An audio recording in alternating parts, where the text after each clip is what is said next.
Hello hi everyone. ఈరోజు చెప్పుకున్న serial ఏంటో అందరూ తెలిసిందే కదండి. ఈరోజు సీరియల్ చాలా బాగుందండి. ఎపిసోడ్ టెస్ట్ మాత్రం భలేగా ఉంటుందండి.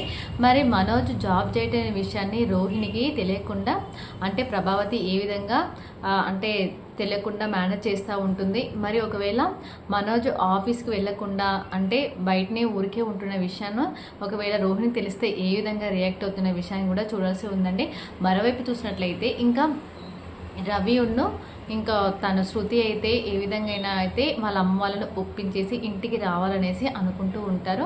మరి వాళ్ళ యొక్క ప్లాన్ అంటే వాళ్ళు అనుకున్నట్టుగా వాళ్ళ అమ్మ వాళ్ళు వచ్చేసి మరి రవిని తీసుకెళ్తారా లేదా అనే విషయాన్ని కూడా చూడాల్సి ఉందని. ఇంకోవైపు చూసినట్లయితే ఇంకా బాలుకైతే ఏ విధంగా తన ట్యాక్సీ తనకి ఇప్పించాలనే ఉద్దేశంతో అయితే వచ్చిన వేరే ఒక మేనేజ్మెంట్ దగ్గరికి అయితే వచ్చేసి అయితే అంటే బాలుకు తన కారు ఇప్పించాల్సి అనేసి మీనా అయితే ట్రై చేస్తూ ఉంటుంది. మరి మీనా ప్రయత్నం ఫలిస్తుందా లేదా అనే విషయాన్ని మనం ఈరోజు ఎపిసోడ్లో చూద్దామండి. ఇంకా ఆలస్యం చేయకుండా డైరెక్ట్ అయితే మనం ఎపిసోడ్లోకి వెళ్ళిపోద్దాం. నిన్న సీరియల్ కంటే బాగా విన్నట్టయితే ఆల్రెడీ ఇంకా అప్పుడే ఇంకా ఎవరు రవి శృతి ఇద్దరు మాట్లాడుకుంటూ ఉంటారు. ఇంకా శృతికి అయితే వాళ్ళ ఫ్రెండ్ ఫోన్ చేస్తూ ఉంటుంది కదా హనుమాన్ గురించి. ఆ విషయం గురించి రవితో మాట్లాడుతుంటే అంటే శృతి నేను చెప్పేది ఒకటి అంటే నేను అంటున్నానే తప్పుగా అనుకో మాకు, కానీ నాకు ఇప్పుడు అలాంటి ఉద్దేశం అసలు లేనే లేదు. ఎందుకంటే మనం వాళ్ళకు మన ఇంట్లో వాళ్ళకు నచ్చకుండా పెళ్లి చేసుకున్నాం కదా, మనని ఇంకా వాళ్ళు యాక్సెప్ట్ చేయలే కదా, అలాంటప్పుడు ఇదంతా అవసరమా అనేసి అంటూ ఉంటారు రవి. ఏంటి రవి నేను చెప్పేది ఏంటి అంటే మనకు ప్రైవసీ దొరికినప్పుడు మనం ప్రైవేట్గా ఇట్లా ఉన్నప్పుడు మనం ఉంటే బాగుంటుంది కదా అనేసి, నాకు అలా వాళ్ళతో వీళ్ళతో దూరంగా ఉండాలని ఏం లేదు కదా అనేసి అంటే నన్ను కూడా అర్థం చేసుకో, అంటే నాతో ఉన్నప్పుడు నా గురించి మాత్రమే ఆలోచించు రవి అనేసి అంటూ ఉంటుంది శృతి. అది కాదు శృతి నేను చెప్పేది కొంచెం అర్థం చేసుకో, ఎందుకంటే అంటే మన ఇద్దరం పెళ్లి చేసుకుని తప్పు అంటున్నావా అనేసి శృతి అంటూ ఉంటే, అది కాదు మనం తొందరపడి మనకు ఇంకా ఏది వేరే దిక్కు లేక పెళ్లి చేసుకోవాల్సి వచ్చింది. కానీ నా విషయంలో పెళ్ళి అంటే ఇద్దరు పేరెంట్స్ ఒప్పుకొని చేసుకుంటే బాగుండేది, కానీ మన విషయంలో జరగలే కదా. కనీసం మనం చేసుకునే ఈ మొదటి రాత్రి అయినా మా అమ్మ నాన్నలు మీ అమ్మ నాన్న కలిసి చేస్తే బాగుంటుందని నా ఉద్దేశం.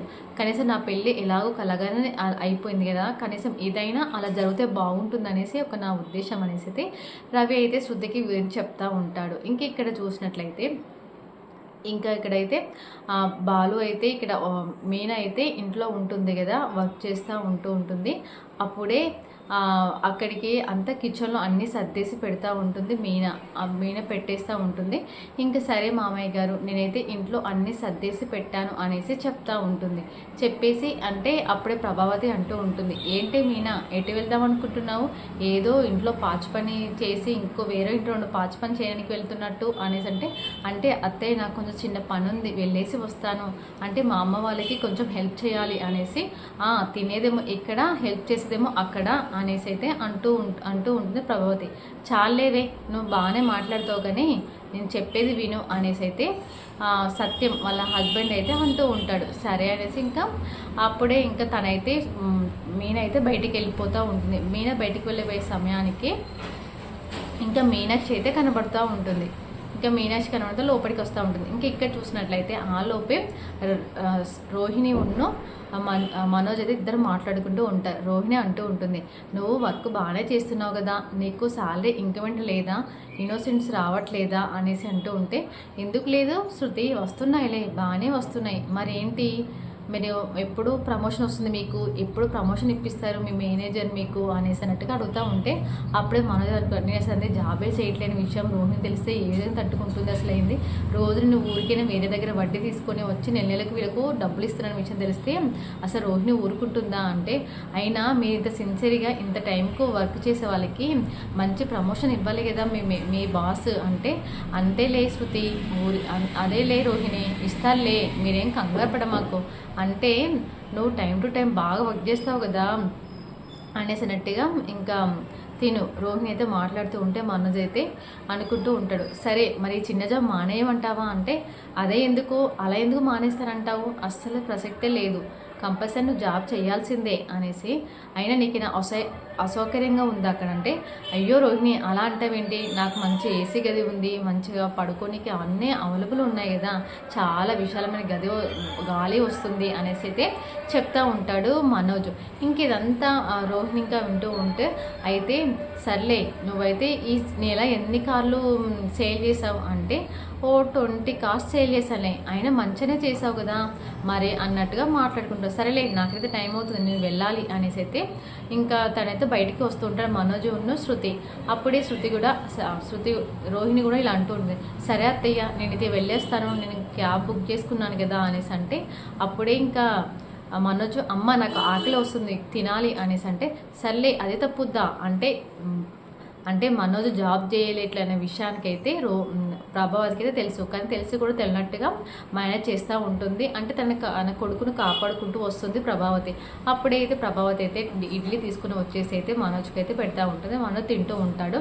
ఇంకా అప్పుడే ఇలా అంటూ ఉంటుంది ప్రభావతి, అరే మీ ఆఫీస్లో అప్పుడే సత్యం వాళ్ళ నాన్నగారు ఇలా అంటుంటారు, ఇలా రోజు ఎలా వెళ్తున్నావురా అంటే, ఆటోకి వెళ్తున్నాను, బస్సెస్ ఉన్నాయి కదా, అలా ఎందుకు నువ్వు ఏ విధంగా ఒక కార్ షోరూంలోనే వర్క్ చేస్తున్నావు కదా, మీ మేనేజర్ని అడిగి ఒక మంచి అంటే ఒక సెకండ్ హ్యాండ్ కార్ తీసుకోవచ్చు కదా లోన్ తీసుకొని, ఆ రోజు అలా ఎందుకు వెళ్ళడం అనేసి అంటూ ఉంటాడు. అప్పుడే ఇంకా మనం అనుకుంటాడు, నేను అసలు వర్క్ చేయడమే లేదు, అలాంటప్పుడు నాకు కార్ లోన్ ఎలా ఇస్తారు అనేసి అయితే మాట్లాడుకుంటూ ఉంటాడు లోపల.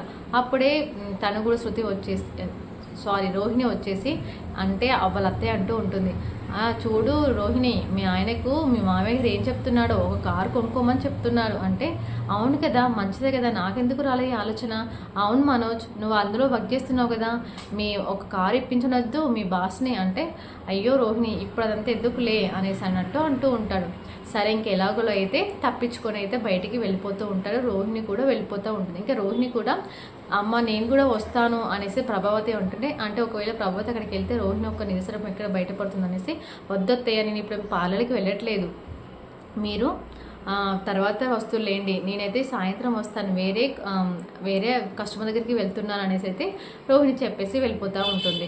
ఇంక ఇక్కడ మనోజ్ కూడా ఆఫీస్కి వెళ్ళి బయలుదేరుతూ ఉంటే, అరే మనోజ్ రోజు ఇలా మేనేజ్ చేయలేక చచ్చిపోతున్నా కానీ నువ్వు వెంటనే ఏదో ఒక జాబ్ చూసుకో, ఆ పార్క్లో అటు ఇటు తిరగడం కాకుండా అనేసి అయితే ప్రభావతి చెప్తూ ఉంటుంది మనోజ్కి. సరే అమ్మ ట్రై చేస్తున్నాను కదా అనేసి అయితే చెప్తూ ఉంటాడు మనోజ్. ఇంక చూసినైతే కామాక్షి అయితే వస్తూ ఉంటుంది, మీనా కూడా బయటికి వెళ్తూ ఉంటుంది, రెడీ అయినకి బయటికి వెళ్ళిపోతూ ఉంటుంది. అప్పుడే కామాక్షి వచ్చేసి, ఏంటి వదిన ఏం ఆలోచిస్తున్నారు, బాగున్నారా అన్నయ్య అనేసుకుంటూ మాట్లాడుకుంటూ వచ్చేస్తూ ఉంటుంది. సరే కామాక్షి బాగానే ఉన్నాను, రంగా బాగున్నాడా అనేసి అడుగుతూ ఉంటాడు సత్యం. అప్పుడే బాగానే ఉన్నాడు అన్నయ్య అనేసి మాట్లాడుకుంటా, సరే ఏంటి ప్రభావతి బయటికి వెళ్ళేది ఉందా అంటే, అవునవును బయటికి వెళ్ళాలి, తన కమ్మలు చేంజ్ చేద్దాం అనుకుంటుందట, అందుకే నన్ను తోడుగా రమ్మంటుంది, సరే వెళ్ళండి అనేసి అయితే అంటూ ఉంటాడు. సరే తినేసి వెళ్తాంలే అనేసి ఇంకా ఇద్దరిదే ఇడ్లీ తినేసి వెళ్తారు. కానీ కామాక్షి వెళ్ళే ముందు అందులో బల్లి ఏదో వేసినట్టుగా మనకు చూపెడతారు. అందులో బల్లి వేసి అయితే వెళ్తూ ఉంటుంది. అంటే మీనా మీద ఈ విధంగా డౌట్ రావాలనే ఉద్దేశంతో అయితే అందులో బల్లి వేసి వెళ్తూ ఉంటుంది మీనాక్షి.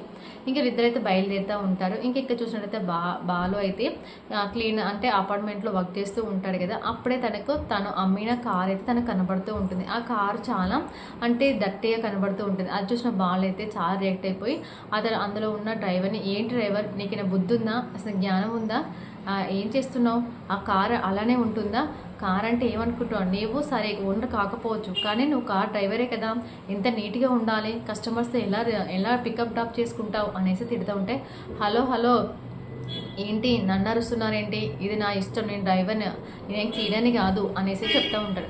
అయితే మాత్రాన నేను ఒకప్పుడు ఈ కార్కి ఓనర్ని, కానీ నా పరిస్థితి మంచిగా లేక అమ్మాల్సి వచ్చింది గణపతి గారికి, సరే తనకి కాల్ చేసి కనుక్కుంటాను అనగండి అనేసి అయితే బాలు అయితే తన కారు ఓనర్కైతే కాల్ చేసి అయితే చెప్తా ఉంటారు ఆ డ్రైవర్ గురించి. సరే సార్ వింటానులే, మీరు చెప్పినట్టు చేస్తాను, రోజు దాన్ని క్లీన్ చేస్తాను అనేసి అయితే చెప్తా ఉంటాడు. ఇంకా క్లీనర్ ఆ కార్ డ్రైవర్ సరే అనేసి ఇంకా బాలు అయితే ఊరుకుంటూ ఉంటాడు. ఇక్కడ చూసినట్లయితే మీనా అయితే ఎలాగైనా బాలుకైతే కారు ఇప్పించాలి అనేసి ఉద్దేశంతో అయితే ఆ వ్యక్తి దగ్గరికి అయితే వస్తూ ఉంటుంది. కానీ ఆ వ్యక్తి కలవడానికి అస్సలకి ఇష్టపడదు. కానీ మీనా మాత్రం ఎలాగైనా కలవాలి అనేసి అక్కడ ఉన్న వాళ్ళతో అయితే మాట్లాడుతుంటే, అయ్యో మేము తను వినట్లేదు, మీరు ఎందుకు వద్దంటూ కూడా వస్తున్నారు, వెళ్ళండి అంటే, లేదు నేను కంపల్సరీ మాట్లాడి వెళ్ళాల్సిందే అనేసి అయితే అంటూ ఉంటుంది మీనా. మరి చూద్దామండి మీనా మరి ఆ వ్యక్తితో మాట్లాడి మరి బాలుకు మళ్ళీ తన కార్ తనకు వచ్చేటట్టు చేస్తూ ఉంటుందా లేదనే విషయాన్ని చూడాల్సి ఉందండి. మరోవైపు చూసినట్లయితే ఇక్కడికి వచ్చినట్లయితే బాలు ఆల్రెడీ తిన్నికి ఇంటికి వస్తూ ఉంటాడు, వాళ్ళ నాన్నగారు కూడా తిన్నికి ఇద్దరు కూర్చుంటారు. చూడంతో బాలు వేసుకున్న ప్లేట్లోకి అయితే బల్లి అయితే కనబడుతుంది. ఇంకా వాళ్ళ నాన్న తిన్న హడావిలో నాన్నగారు అది తినద్దనేసి అది గట్టిగా అరుస్తూ ఉంటాడు బాలు. అప్పుడే వాళ్ళ అమ్మ కూడా వస్తుంది. వాళ్ళ అమ్మ రావడంతో అసలు ఎక్కడికి వెళ్ళావు, ఇక్కడ చూడు ఆ సాంబార్లో బల్లి పడింది, ఏం చేస్తున్నారు మీరంతా అనేసి బాలు గట్టిగా అరుస్తూ ఉంటాడు. ఇంక చూసినట్లయితే అప్పుడే మీన కూడా వస్తుంది. ఇంకా మీన రావడంతో ప్రభావ్ అయితే మీనను గట్టిగా అరుస్తూ ఉంటుంది. ఏంటి వంట ఎలా చేస్తావు, ఆ సాంబార్లో బల్లి పడింది, ఎవరైనా తిన్నా మా ఇంట్లో వాళ్ళందరినీ అలా చేసి చంపాలనేసి అనుకుంటున్నావా అనేసి అయితే మీన మీద అయితే అబండాలు వేస్తూ ఉంటుంది.